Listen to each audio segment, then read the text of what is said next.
जम्मू कश्मीर में जारी हिंदुओं के टारगेट किलिंग पर केंद्र सरकार बड़ा एक्शन लेने के मूड में नजर आ रही है। जी हां, कश्मीर में हाइब्रिड आतंकियों के खिलाफ सरकार बड़ी चोट करने वाली है।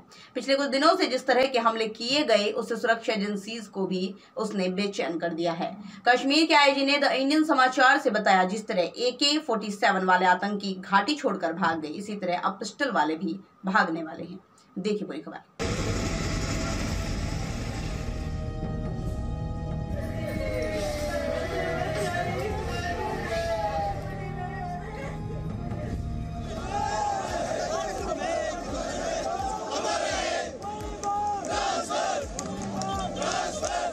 हाइब्रिड आतंकियों से निपटने का एक्शन प्लान तैयार। चुन चुनकर आतंकियों पर होगा वार।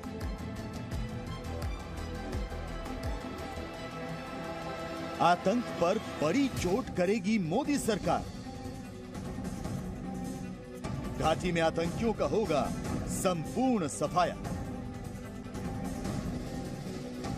आतंक पर आखिरी चोट के लिए अब दिल्ली से लेकर कश्मीर तक मंथन चल रहा है। जिस तरह से घाटी में पत्थरबाजों और टेरर फंडिंग करने वालों का हौसला तोड़ा गया, उसी तर्ज पर आतंकियों का भी हौसला तोड़ने की तैयारी है।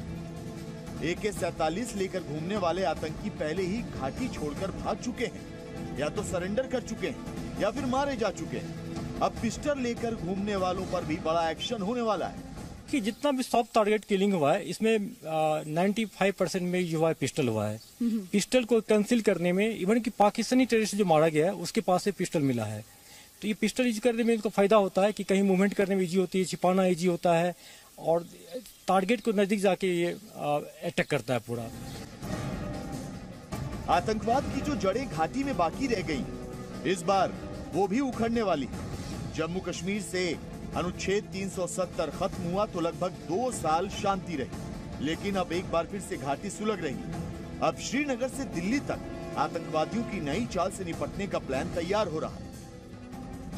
अब सवाल उठ रहे हैं कि क्या कश्मीर को लेकर फिर से कुछ बड़ा होने वाला है? क्या कश्मीर पर मोदी सरकार कोई चौंकाने वाला फैसला लेने वाली है?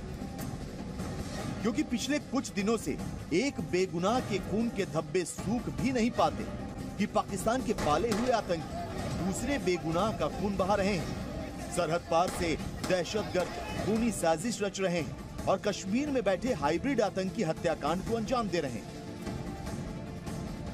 उधमपुर से 3 आतंकी गिरफ्तार किए गए और पता चला है कि सारे आदेश पाकिस्तान में बैठे लश्कर के आका की ओर से मिल रहे थे। मोहम्मद रमजान, जो कि नील का रहने वाला है, नील बनिहाल का रहने वाला है, उसको गिरफ्तार किया।